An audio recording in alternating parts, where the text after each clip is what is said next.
welcome to Decarbonize, the clean energy podcast from Fresh Energy. Fresh Energy is a Minnesota nonprofit working to speed our state's transition to a clean energy economy. My name is Jo Olson, and I'm the lead director of communications and engagement with Fresh Energy. And today I'm here to share with you a recording of our recent webinar that we called Whitepaper Deep Dive, Minnesota's Growing Decarbonization Challenge. Now, this webinar was presented by some members of Fresh Energy's Buildings Department to dive into our recently published white paper on the gas system. You can find a link to the white paper itself, as well as the PowerPoint slides in the podcast details. Thank you to the band Palm Psalm for providing our theme song today. It's called DGAF, and it's off of their album O2 Haka. Get the latest from the band at palmpsalm.com. All right, let's jump in. Hello, and welcome everybody to Fresh Energy's webinar, White Paper Deep Dive, Minnesota's Growing Decarbonization Challenge. My name is Isak Kvam. My pronouns are he, him, and I am the Senior Communications Associate Writer at Fresh Energy. Thanks for joining us. Before we dive into the introductions of the team behind this wonderful white paper, I want to share just a little bit of housekeeping for you all. First of all, yes, we will be sharing a recording of this webinar with everyone who registered. You'll get an email either today or tomorrow with a link to the recording so you can rewatch some of the wonky technical details about this white paper. We'll also be posting the audio from today's webinar to our podcast, Decarbonize, the Clean Energy Podcast, which you can find on your favorite podcasting app. And we'll also add a link to the white paper into the chat right now, so you can access that whenever you need as we're going through. Second of all, we'll be taking questions at the end of the webinar during the Q&A section, but you can submit questions during any point of the webinar today by using the Q&A function at the bottom of your screen. Just be sure that if you do have a question, please use the Q&A and not the chat. Feel free to add things in the chat as well throughout, but if you have a question, please do it in the Q&A so that we can be sure to see it and address it. For those of you who are new to Fresh Energy, welcome. Fresh Energy has been working on clean energy and climate policy issues here in Minnesota and throughout the Midwest for over 30 years. We're changing the world through bold policy solutions that move us to a just, carbon-free future. And we're helping everyone who lives here end dependence on fossil fuels, electrify their lives, and build a healthy, clean energy economy where we all can thrive. Okay, let's move on to introductions. I introduced myself just a minute ago, but my name is Isak Kvam. I'm the Senior Communications Associate Writer at Fresh Energy. If you spent any time reading our blog posts or Fresh Energy's emails or mailers, you've probably come across some of my work. That's what I do here. Joe, why don't you go next? Thanks, Isaac. Hey, everyone. My name is Joe Dammel. I use he, him pronouns. I'm the managing director of our buildings program at Fresh Energy. Curt? Hi, Curt Nordgaard. Thanks for attending, everybody, and I'm excited to be here today. I have done research on natural gas infrastructure and the composition of natural gas in the past. I'm also a board certified pediatrician here in the Twin Cities, but I'm here today solely in my role as a consultant with Fresh Energy. And hi, everyone. I'm Caitlin Eichten. I'm a senior policy associate with our buildings team at Fresh Energy. So I support and lead our regulatory policy and technical work on building electrification and gas decarbonization. Wonderful. Thanks, Joe, Curt, and Caitlin. Okay. Now, I'm going to zoom out a bit and talk about why we're all here today. So Fresh Energy is hosting this webinar to dive into the technical details of our newest white paper we recently released about the past and future of Minnesota's gas distribution system. Joe, let's look at it from a high level. Can you tell me about this white paper in a nutshell? Sure. So the gas system is at a crossroads. It faces challenges from a climate and health perspective, as we're going to hear a little bit more about today. And it also faces challenges from more and more options that are becoming available to electrify end uses. And this white paper lays the foundation about a really big picture of the gas system in Minnesota as we begin to have some pretty significant policy debates about how to make sure this energy transition is equitable, affordable, and reliable, for Minnesotans. So we approached this research by trying to answer some pretty big picture questions, really the who, what, where, when, why, and how of the gas system today, and to try to get a better picture of the recent history about how it's grown, and then where it could be headed. So to talk a little bit more about methodology, I'll hand it over to Caitlin. Thanks, Joe. So our research relied pretty heavily on data that was filed by Minnesota's natural gas utilities with state and federal regulators. There unfortunately was not just one single docket that contained all of this data and information that we needed, but rather the data we were looking for existed across many different federal and state utility filings and dockets. Therefore, our research was an opportunity to coalesce data across many sources to speak to Minnesota's gas system as a whole. And the data sources we used for our research included data filed by gas utilities at the state level with the Minnesota Public Utilities Commission. This included gas jurisdictional annual reports, rate case testimony and work papers, utility rate books, and other natural gas utility annual reporting. We also used data that gas utilities file with federal regulators, which included the Pipeline and Hazardous Materials Safety Administration's annual gas distribution data. And additionally, we used data from the US Census Bureau's American Community Survey. And Joe touched on this a bit, but I wanted to just quickly revisit the main questions that we aim to address as we were digging through all of this data. And these questions included, to what extent are Minnesotans using gas to heat their homes? What is the current state of Minnesota's gas system? Are there any significant trends in the system or in gas consumption and in emissions? And how do building sector's emissions compare to Minnesota's economy-wide goals and other economic sectors? And lastly, what are utilities' plans for replacement of the gas distribution system, and how much will this cost ratepayers? Okay, so let's shift into high gear here for the main study findings of the white paper, because I know that there is a lot of information to go through. We've gone over some of the high-level summaries of the white paper. Caitlin just talked a little bit about the methodology, so now we're going to get into the data and the findings. So Minnesota's gas utilities provide a wealth of data, and Fresh Energy has been going through it all and piecing it together, trying to pull out the signal from the noise. Let's go through what we learned section by section. Caitlin, do you want to start us off? Sure, thanks, Isaac. So as a starting point in our research, we looked into the predominant fuels that Minnesotans use to heat their homes. So in this table, we compared the distribution of space heating fuels among homes in Minnesota and in the United States in 2022, which was the most recent data. As you can see, natural gas heats approximately 2 of every 3 homes in Minnesota, making it the predominant fuel used for home heating in the state. And this is higher than the national average for homes heated with gas, which is a bit under half of homes. Additionally, the proportion of housing units heated with propane is also relatively larger in Minnesota, about double the national average. And these two findings are in part a result of the state's relative proximity to natural gas supplies in nearby states and its position as a large importer of Canadian natural gas.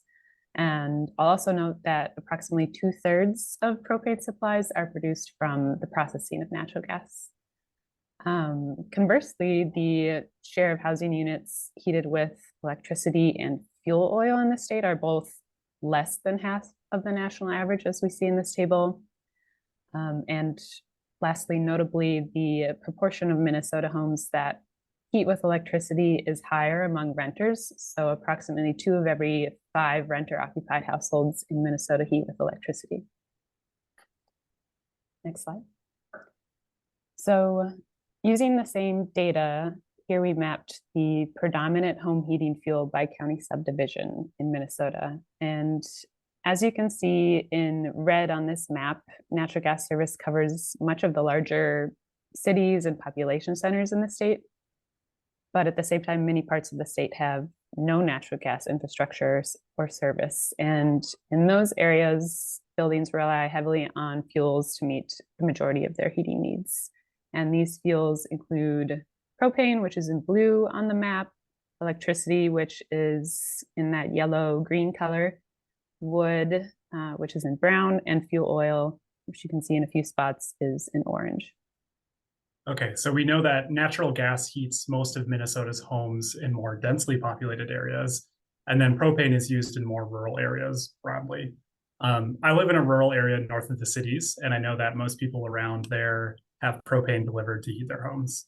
So, Caitlin, when you were crunching the numbers on this, what did it show about investor-owned gas utilities? Yeah, thanks, Isaac. So we have another fun map to show on this slide to answer that question. So most of the homes that heat with natural gas in Minnesota that we saw on the previous map receive their gas service from an investor-owned utility, or IOU, as we also call them, which are regulated by the Minnesota Public Utilities Commission. Minnesota has 5 investor-owned gas utilities and approximately 30 smaller municipally owned gas utilities. And the investor-owned utilities serve approximately 94% of the state's natural gas sales, with the remaining 6% primarily served by municipal utilities. And our research focused on Minnesota's 5 gas investor-owned utilities, which are CenterPoint Energy, which we sometimes abbreviate as CPE, Xcel Energy, Minnesota Energy Resources Corporation, or MERC, Great Plains Natural Gas Company, which we abbreviate here as GPNG, and Greater Minnesota Gas, which is abbreviated as GMG in the presentation. And for this map, we approximated the service territories where Minnesota's 5 gas investor-owned utilities operate based on the lists of communities served that the gas utilities provide in their rate books. And gas service utilities are known for being pretty hard to identify because, unlike electric utilities, they're not publicly defined territories. And I lastly just want to give a big thanks to my colleague, Christine McCormick, who helped me translate all these data into these much more compelling maps using her ArcGIS expertise. So thanks, Christine. So natural gas utilities serve residential, commercial, and industrial customers in Minnesota. This table shows the number of total customers and the number of residential customers by investor-owned utility in Minnesota as of 2022. And as you can see, the state's 3 largest IOUs, which are CenterPoint, Xcel, and MERC, collectively make up 98% of the natural gas investor-owned utility customers in Minnesota. You can also see that residential customers make up a large majority of natural gas investor-owned utility customers in Minnesota. I actually love seeing where each utility operates on a map, like on the previous slide, because it really helps me picture where these utilities are and then just how big of an area they actually cover. So now that we know where Minnesota's gas utilities are, what can you tell me about the infrastructure they're building and operating within their service territories? Because this was a big part of your research, right? Right. Yeah. So gas utilities distribute natural gas to customers via a vast underground gas distribution system. There's generally 2 kinds of distribution pipes that transport natural gas within a utility's distribution system, and those are gas mains and service lines. Gas mains are the larger underground pipes that act like a highway for natural gas. So they deliver large volumes of gas to communities and through neighborhoods. Gas mains often run under roads and streets along with other utility infrastructure. Service lines are the smaller pipes that run beneath yards and sidewalks before reaching the building's gas meter, similar to a driveway connecting a home to a road. And then utility-owned gas meters serve as the connection between the service line and the customer's gas piping inside their home or building, which leads to all sorts of end-use equipment that burn gas inside our homes, such as furnaces, boilers, water heaters, stoves, and fireplaces. So in our research, we wanted to gain a sense for the size of this underground distribution system. So to do so, we calculated how many miles of gas main there currently are in Minnesota and found that Minnesota's gas distribution system is incredibly large. Specifically, we found that the state currently has over 34,000 miles of gas mains, which means that all of the miles of Minnesota's gas main could circumvent the Earth about 1.4 times. This table shows where the total miles of gas mains by utility in Minnesota compared to the circumference of Earth for each utility. So for example, CenterPoint's gas mains alone would reach approximately 60% of the way around Earth. Also, 90% of the total gas main in Minnesota is owned by investor-owned utilities, with the rest owned by municipally owned gas utilities. Wow. So I imagine that that is a lot of infrastructure to not only build, but then also maintain over time. Has the system of gas mains and service lines always been this large in Minnesota? So if we look back over the past decade or so, we see that Minnesota's gas system has grown pretty steadily. This figure on this slide shows the growth of natural gas mains in Minnesota, specifically the gas mains that are owned and operated by the 5 largest gas utilities. We see here that the total miles of gas mains in Minnesota has risen steadily year over year, mainly due to connecting more and more customers to the gas distribution system. And this trend is concerning because every mile of gas main that is built represents a pretty substantial investment in both cost and in time, with many new gas pipes planned to be used and paid for as long as half a century into the future. And since utilities recover their financial investments over time, every new mile of gas main also represents a potential commitment to burn gas for over a half a century while utilities recover their investment costs. So in other words, a gas main installed in 2024 could still be in service in 2074, and customers could still be paying for it. Okay, so we can see that gas mains are rising steadily year over year. Are service lines that connect buildings to those gas mains also growing? Yes, yeah. As you'd expect, the total number of gas distribution service lines owned and operated by the same utilities have correspondingly increased over time, as you can see in the figure on this slide. So Caitlin, when you're looking at these figures, you can really see just how huge our state's gas distribution system has grown. Curt, I know you specifically looked into what that big growing gas distribution system means when it comes to gas sales and then corresponding greenhouse gas emissions. Can you tell me what you learned? Yeah, that's right, Isaac. So as we've just seen, the physical component of Minnesota's natural gas system has been growing. And so we next asked the question, what about the gas being delivered by that system? And to answer that question, we again went back to filings from the utilities with the Minnesota Public Utilities Commission. And in different reports, what the utilities provide are gas sales.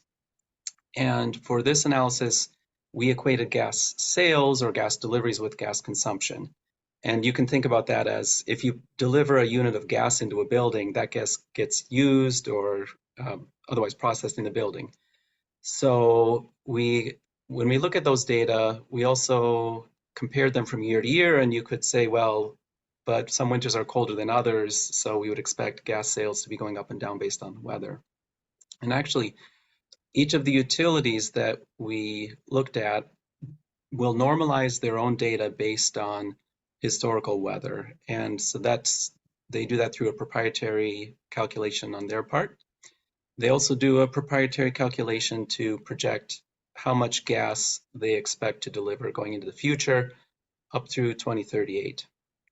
And what we'll see for the slides that I'm going to talk about is that it actually is not the 5 utilities, but 4 of them, because these are the 4 that are required by the state to both report the gas sales, historical sales, and to project sales into the future.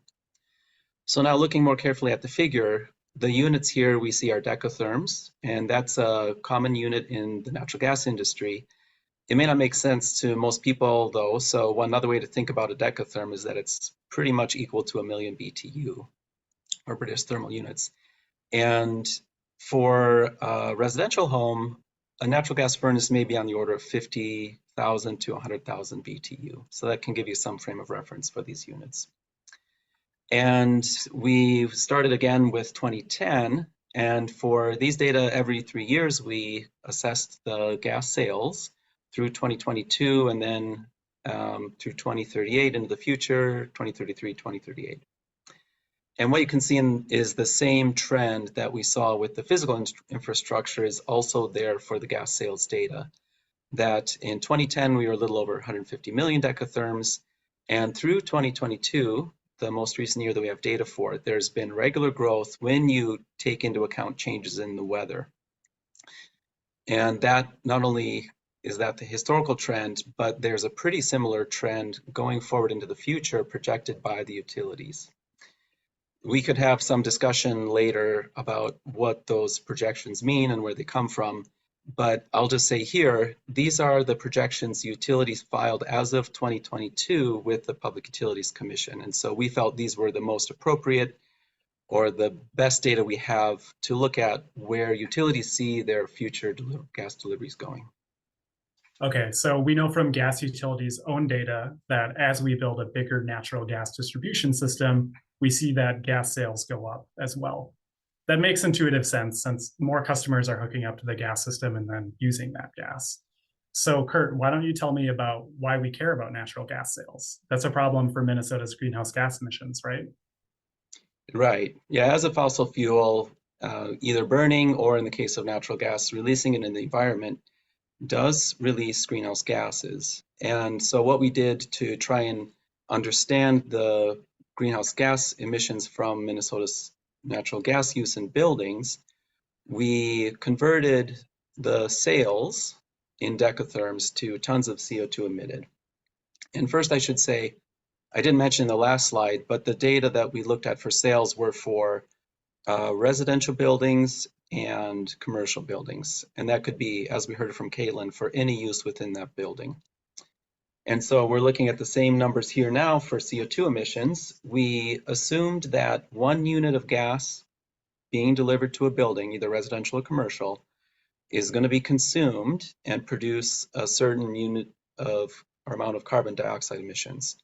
And that's a very different number than if you were used to thinking about appliance efficiency. This is not the kind of number we're talking about here. We're talking about a unit of gas that's completely used up. And we did that conversion using a conversion factor from the US Energy Information Administration, a standard conversion for burning gas producing a given quantity of CO2.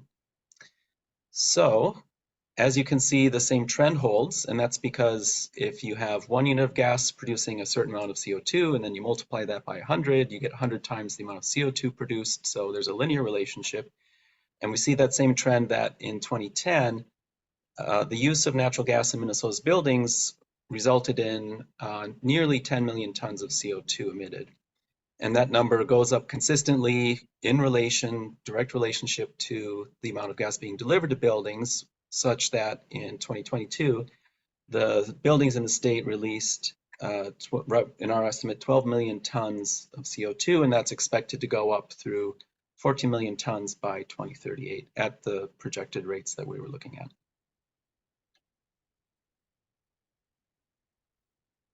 So Curt, you're telling me that according to gas utilities' own data, they're expecting greenhouse gas emissions to grow over the coming decades, not decrease like we need them to meet our state decarbonization goals.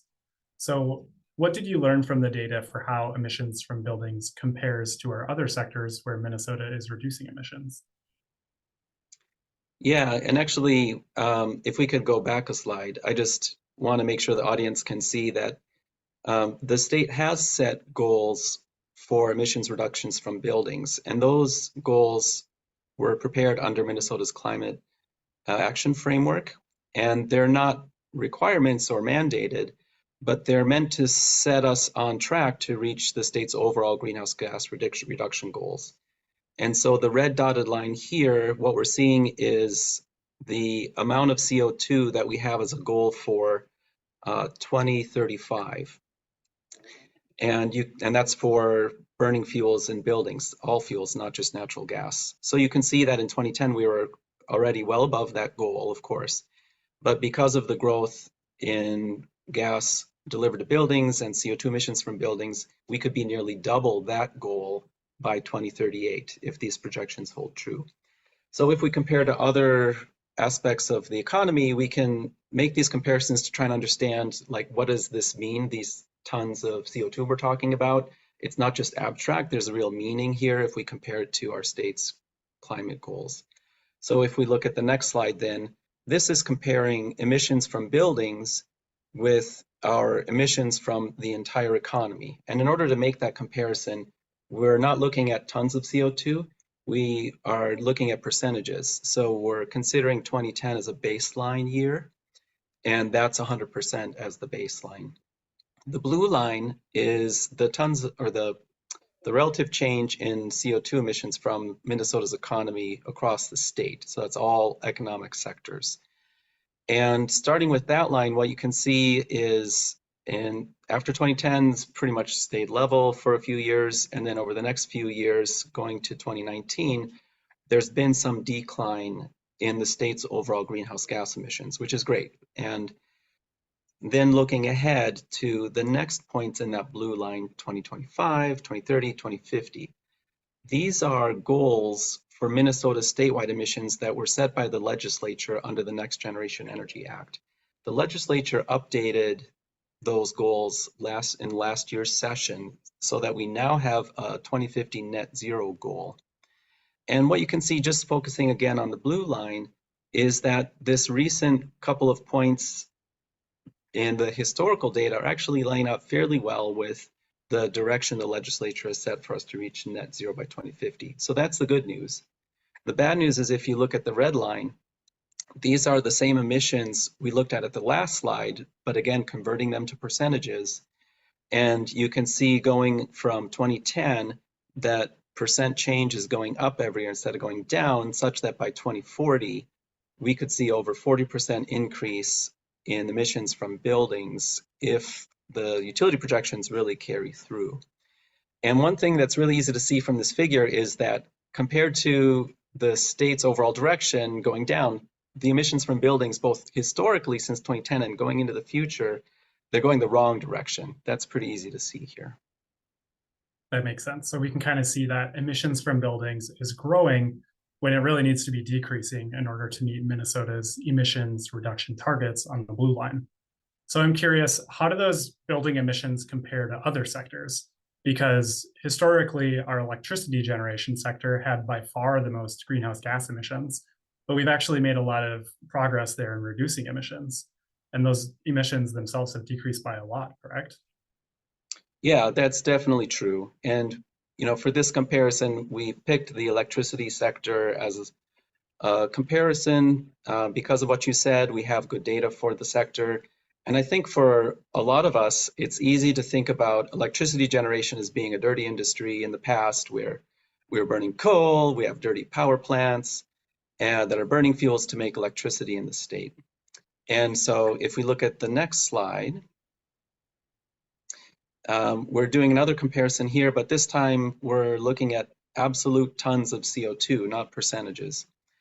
And so starting with in 2010, Minnesota's power plants released nearly 50 million tons of CO2 that year, which is quite a lot. And not surprisingly, as we've deployed more renewables in the state, the emissions from generating electricity have fallen nicely, such that by 2019, we're down to nearly 30 million tons of CO2 per year, which has been great progress. If you look at emissions from buildings during that time, you could say, well, look, they're so much lower. The red line here is a lot lower than the blue line. But there's, instead of this pretty substantial decrease, again, as we've been talking about, there's been a pretty gradual and consistent increase in emissions from buildings. Now, the Minnesota legislature, as of last year, also passed a carbon-free electricity standard, which says that any electricity used in Minnesota needs to come from carbon-free sources by 2040. So that's a great goal. The 2030 and 2035 points in that blue line for the electricity generating sector are midpoints for us to reach that 2040 goal. And you can see comparing our goals for the electricity sector to where we've been historically, they also line up fairly well. The legislature is just requiring the electricity sector to continue the trends that have been going on for the last decade or so. And that'll get us to net zero by 2040. Now compare that future trajectory with buildings. And one of the things you can see is that the two lines intersect. And what that's telling us right away is that at some point buildings, if historical trends continue for both sectors, buildings will become a larger source of emissions than generating electricity. Not only that, where do they intersect? What's the year where we think that could happen? And that's going to be no later than the end of this decade, according to the data that we looked at from the Public Utility Commission filings by the utilities. So that's pretty striking if we stop and think about it. No later than the end of this decade, that's 5 or 6 years. When we look at those numbers, those emissions data, buildings and just burning gas in Minnesota's buildings could be a larger source of emissions than all of the electricity that's generated in Minnesota. Okay, so that's kind of one of the main problems that the white paper brings up. In order for Minnesota to meet its decarbonization targets, we need to be decreasing, not increasing, greenhouse gas emissions from the building sector. I'm really curious, did you also look into how a growing gas system increases not just emissions, but also costs as well? Yeah, so it's important to understand, so as we've described, Minnesota's gas system is expanding in terms of infrastructure and gas deliveries. And at the same time, Minnesota's gas utilities have also accelerated the replacement of the existing system over the past decade. So as a result, utilities have replaced much of the oldest, leakiest, and therefore riskiest pipe material in the system, like cast iron. Going forward, gas utilities continue planning to spend on these accelerated replacement projects, moving on to other older legacy pipe materials such as steel and plastic pipe. And these infrastructure replacement efforts will have significant rate impacts for customers as utilities seek to recover the costs of these expenditures through customer rate increases, either via rate cases or rider proceedings. So for example, in 2022, CenterPoint's capital expenditures were approximately $415 million, with distribution expenditures making up almost 90% of that total. And as shown in the figure here, CenterPoint is planning to invest over $1 billion customer dollars to replace existing pipe over the next 3 decades. And we pulled this information on CenterPoint's main replacement projects, which include legacy plastic pipe, bare steel, and legacy steel from work papers for CenterPoint's integrity management program in its most recent rate case. It's a good thing to replace old risky pipes that leak, of course, but this really shows that when we're investing in a growing gas distribution system, we're also going to need to reinvest over time to update that system. Are there any other challenges you see that's associated with a growing gas system? Yeah, so I'd say that the challenge with replacing existing gas infrastructure is kind of a threefold challenge. First, replacing pipe generally increases costs by growing rate base, but does not add new utility customers who can provide additional revenue to offset those costs. The second challenge is that new utility pipe has an expected useful life of decades, which runs well beyond Minnesota's 2050 goal for net zero greenhouse gas emissions. And this means that we'll be paying for replacement projects well into the latter part of this century, when Minnesota's building sector emissions should be net zero. And the third challenge is that utilities do have a fundamental obligation to provide safe and reliable gas service, and an important part of that obligation necessitates continued investment in the system for the foreseeable future. So together, these three challenges present risks for current and future customers and the public at large. Current customers face ever-increasing gas service rates that impact energy burden customers the most acutely. And future customers face the risk of increasing rates driven by capital spending and fewer customers, across which these costs can be spread due to increasing electrification of the heating sector. Let me unmute myself. So 1, replacing pipe is expensive. 2, we're investing in a multi-decades long system that needs to not be polluting in 2050 in order to reach our climate targets. And then 3, utilities still have to keep the system upgraded for safety. Those are 3 really tricky challenges to hold all at the same time. And I imagine that those also have cost implications when we're looking ahead, correct? Correct. So as electrification of the heating sector increases over time, the public faces the risk of addressing utility assets that are not fully depreciated, which but are also not being utilized due to customer defection from the gas system. And these are also known as stranded assets. So this table shows the average rate base reported by the investor-owned utilities for 2022. And rate base is essentially the unrecovered gas distribution infrastructure, so the mains and service lines, et cetera, and therefore represents the potential stranded asset risk in the future. Okay, thank you, Caitlin. That was a very helpful and very wonky look into the details of this white paper. Thank you, Curt and Caitlin. Joe, I'm wondering if you could summarize this entire white paper so that folks can easily recall what the most important things to remember are. How would you summarize it? Thanks, Isaac. There's a lot to summarize. I'll try to put that into a nutshell. So the gas system is big, and it's getting bigger. And so just think 1.5 times around the Earth big, and that's pretty big. And it's steadily growing every year. Similarly, gas usage and emissions are also projected to increase over the coming years. And that's happening as emissions from other sectors like the electric sector decrease over that same time. So gas emissions stand to make up a larger share of state greenhouse gas emissions if nothing is done to change the current trajectory. Gas utilities are also more than a decade into accelerated replacement programs that, as Caitlin mentioned, are replacing the oldest, leakiest pipes on the system. But those replacements have a useful life of 40, 50, 60 years into the future.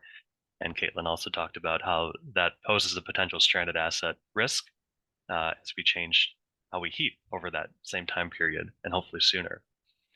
So all of these findings really point to the current trajectory of the gas system being really incompatible with state goals and all representing challenges and stresses to the utility system that customers ultimately feel. To really wrap it up, I want to give a shout out to the work that Caitlin and Curt did to put this all together. As you've seen, it's all publicly filed information, primarily generated by utilities themselves, but it's information that's scattered throughout state and federal agencies. And I think the novel part of this white paper is really bringing all of those pieces of data together because it really forms a compelling narrative about the gas system today and where it could potentially be heading. And I think it also opens up some really good data points for future policy discussions that can help reverse those trends that we're seeing. So I think it's really important work of collecting and analyzing and telling that story. And I'll just jump in here and say thank you to Joe for leading a lot of this work. And also, I'll share some news for folks who haven't heard that Joe Dammel will be leaving Fresh Energy at the end of this week to take a position with RMI, or the Rocky Mountain Institute. We're definitely going to miss him and his leadership here on the Fresh Energy Buildings team, but we're also very supportive and excited for the next chapter in his career. So thank you, Joe. But that also means that we have a new job posting available at Fresh Energy, which I'll get to in a second. But first, I want to wrap up our webinar for folks who won't be able to stay for the Q&A section. I hope that for those of you who were able to join us today, you're feeling a little more informed about the details of this white paper and how Minnesota's natural gas distribution system poses an interesting problem for meeting our state's decarbonization goals. People listening might be wondering what's next for Minnesota, how we're going to tackle this problem, and how they can learn more. Well, first, you can sign up for the Clean Heat Minnesota Coalition. This group launched last fall, and it's led by Fresh Energy, Copal, and Club Minnesota. This coalition is made up of both individuals, but also organizations. In fact, over 30 organizations have already joined the coalition. So you can learn more about signing up as an individual or a group at cleanheatmn.org or by scanning that QR code. Second, if you feel motivated to get gas out of your own home, Fresh Energy has created a super helpful, high-level resource that helps Minnesotans navigate the many, many federal and state tax incentives and rebates for electrifying your home. You can see this guide at electrificationandyou.org. And then third, I know the development team would definitely want me to share how important our donors are. So as you may know, Fresh Energy is a nonprofit that relies on individual donors to make our work happen, just like the white paper you've just learned about. You can support our work by making a donation today. Big or small, you can get the details on the QR code that's right on the screen here. And then, as I alluded to before, the last thing I'm excited to mention before we get into the Q&A is that Fresh Energy is hiring a managing director of buildings. If you're interested at all in what we've been talking about here today, you're probably an excellent candidate for this role. You can visit freshenergy.org/job openings to see the job posting. And right now, if you just go to our homepage, it's right there at the top of our website as well. And you can always see it on the Join Our Team webpage we have set up too. Okay, we are going to move into the Q&A section for those of you who can stay on for the remainder. I'm loading up the questions here. I think let's start with the first one. This one's for you, Curt or Caitlin, I believe. And the question is, in all the data that you just shared, what did you find to be the most surprising to you? I can jump in. I guess I was first surprised at just the wealth of data that exists that I don't think stakeholders are often aware of, because it's not like advertised and it exists in all these different filings at federal and state level, and it could be pretty tricky to locate and interpret those data, but it's really useful data for providing context for the kind of more important discussions about policy solutions. And then once we had our hands on all of this data and did the work of analyzing and interpreting it, I was surprised by many of our findings. I was surprised at how kind of large the current system is, especially when you can compare it to something like the circumference of the Earth and just the historical growth of the system.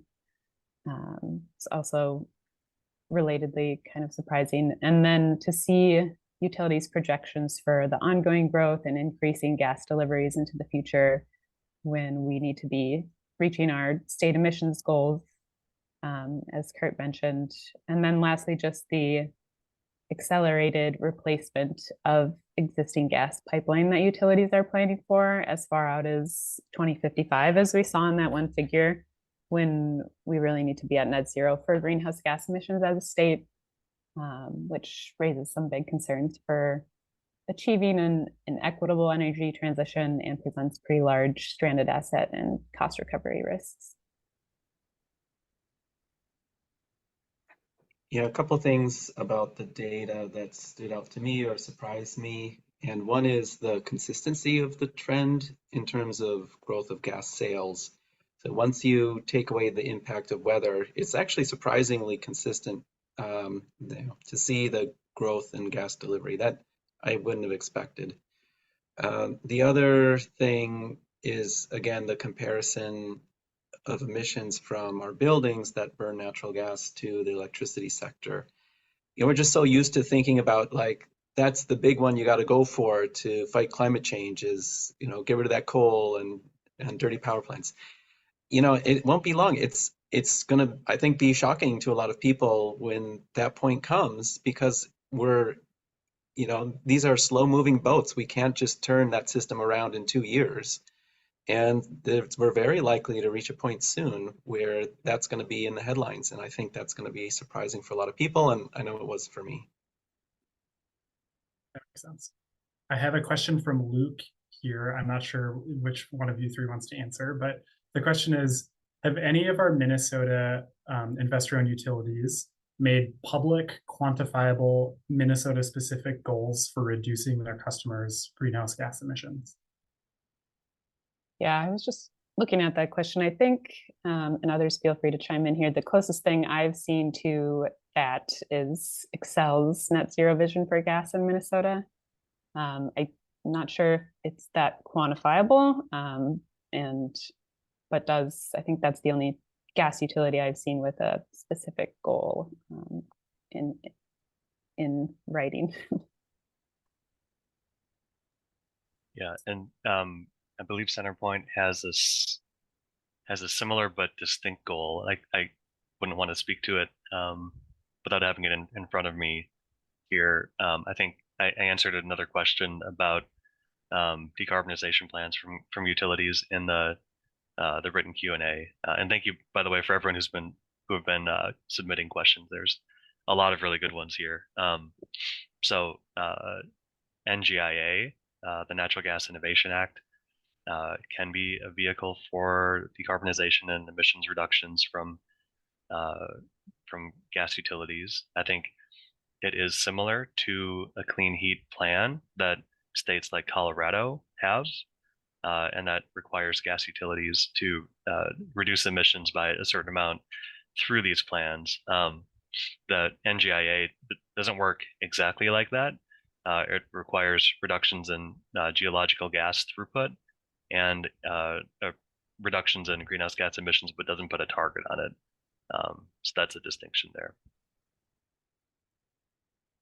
I'm going to loop together a few questions here, and you guys have kind of touched on this in the Q&A a little bit, but I'm still going to ask.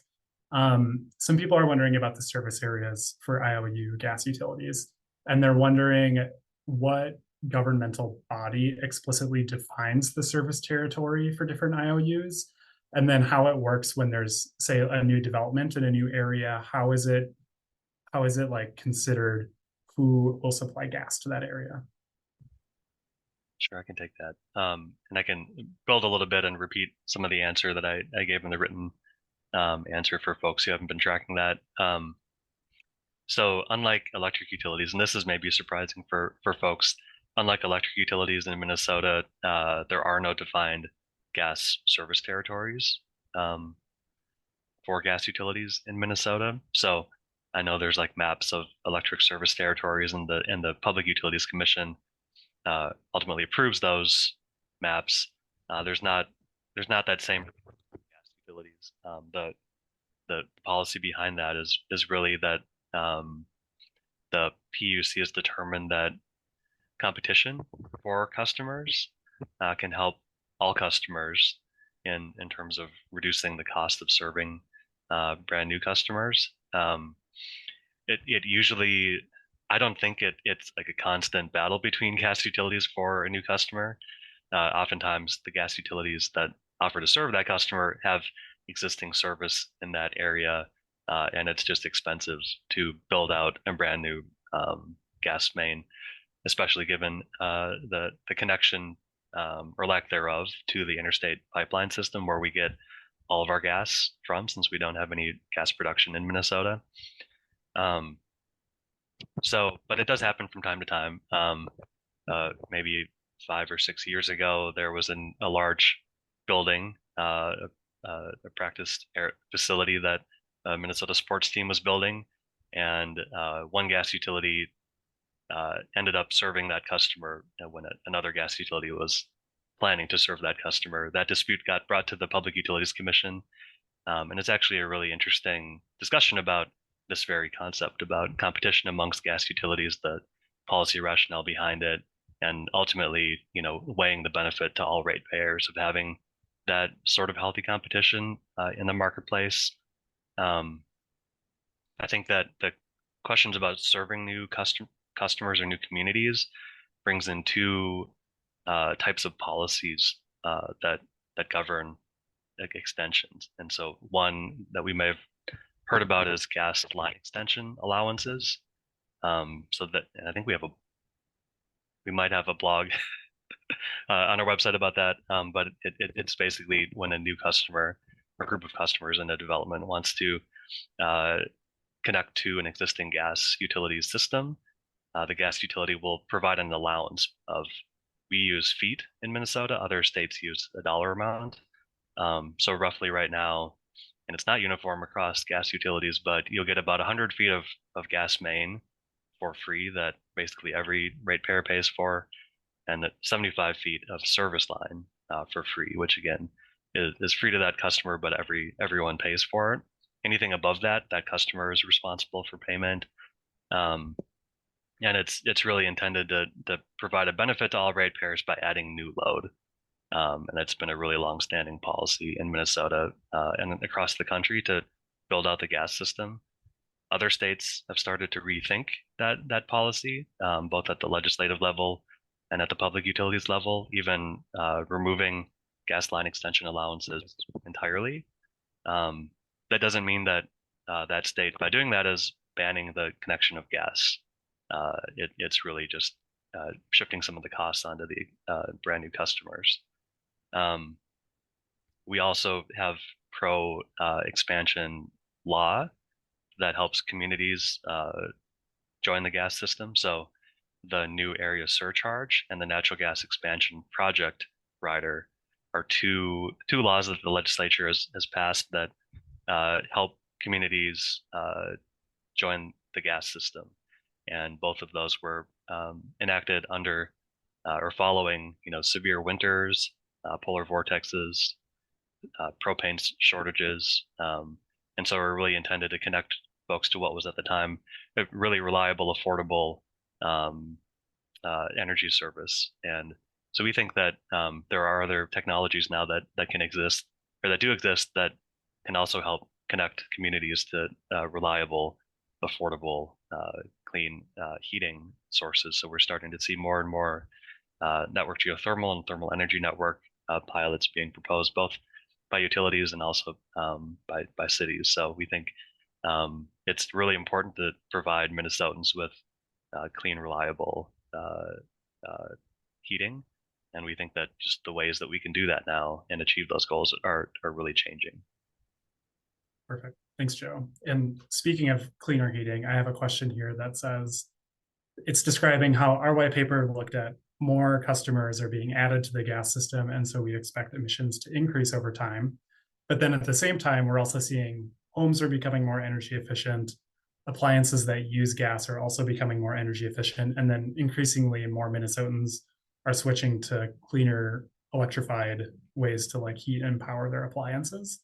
So how does that square with the white paper? How do we see those emissions changing? Did the white paper consider that?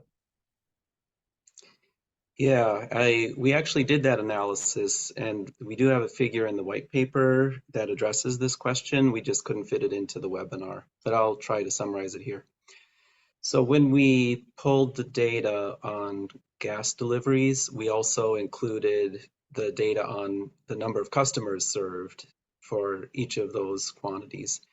And so we were able to perform our own calculation using heating degree days from the National Weather Service. And we did our own normalization, taking into account variations in weather, just the same way that utilities did, but maybe a different calculation than the way they had done it.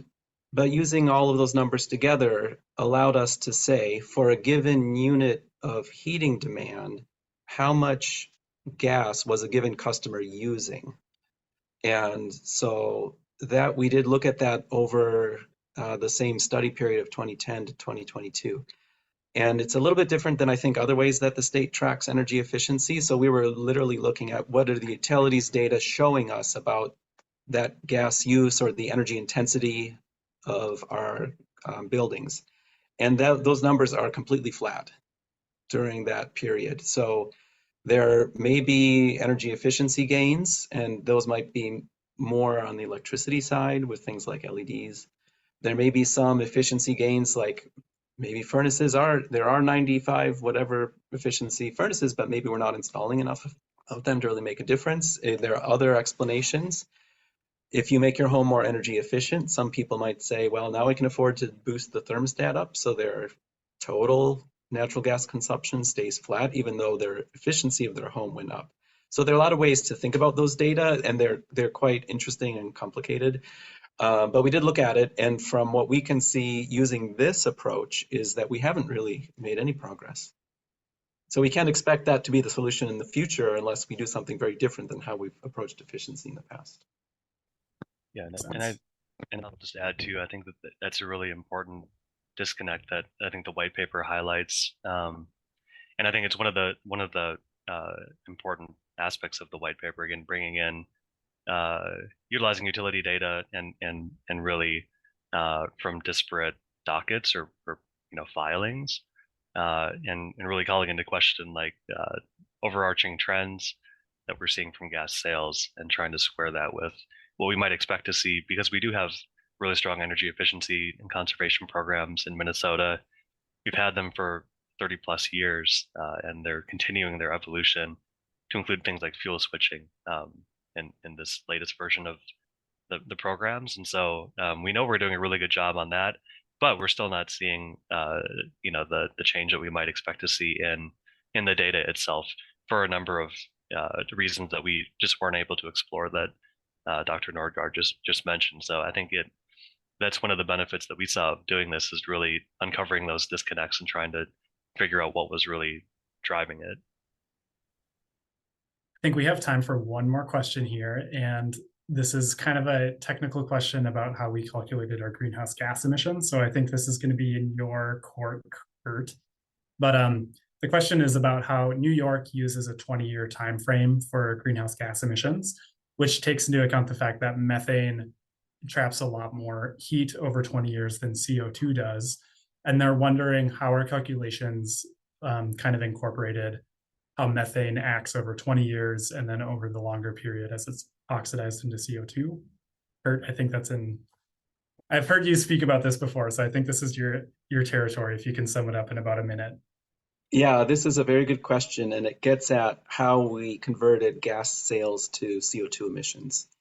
And this question is really pointing to whether we did a more comprehensive, almost like a life cycle assessment of the emissions. So the leaks from the distribution system, or the LDC that was used in the question, but also appliances within buildings leak. And so the source, that's important, the leaks from the distribution system in buildings, because when the natural gas gets up into the atmosphere, of course, we probably mostly know, all of us here, that it's predominantly methane, and until it becomes oxidized to CO2, it will have a greater impact on warming. And so the way that's usually handled is to estimate the warming impact by using a CO2 equivalence. And so like the EPA does that for a lot of their work with natural gas. We didn't do that, and partly because it would have complicated the analysis, and it also, for that extra complication, we wouldn't have gotten a very different answer, I think, because of the natural gas leakage rate in Minnesota from the distribution system and from buildings. So if anything, if we had done that analysis or taken those data into account, whether we use the 20-year horizon or the 100-year horizon, we would have actually seen that the numbers would have looked worse than they do right now. So we're kind of like giving it like a best showing, like if we only look at the gas that got burned and assume everything's getting burned and nothing's leaking. That's what we see here, which is already not great. If we did that extra number crunching analysis, then it would have looked a little bit worse. Okay, thanks, Curt. And thank you, everyone. We're about at time, so I'm going to wrap up. Thank you so much for coming to our webinar today. As I mentioned earlier, we'll be emailing a recording of this webinar to your inbox later today or tomorrow. I'd like to thank Joe, Caitlin, and Curt one last time for leading us through this white paper and helping us understand more about Minnesota's gas system. Have a great rest of your day, everyone. Thanks for joining us. thanks for subscribing to our podcast and tuning in to the audio recording of our recent webinar. You can stay up to date on Fresh Energy's work at fresh-energy.org or follow us on social media. A few things. We've got 2 job postings up right now at fresh-energy.org. Just click the link in the orange info bar at the very top of our homepage. And then don't forget, you can always head to our website and make a donation to support Fresh Energy's work. That website, once again, is fresh-energy.org, and just click donate in the upper right corner. And now, on to our new closing theme music. Credit to Palm Psalm. Thanks for tuning in.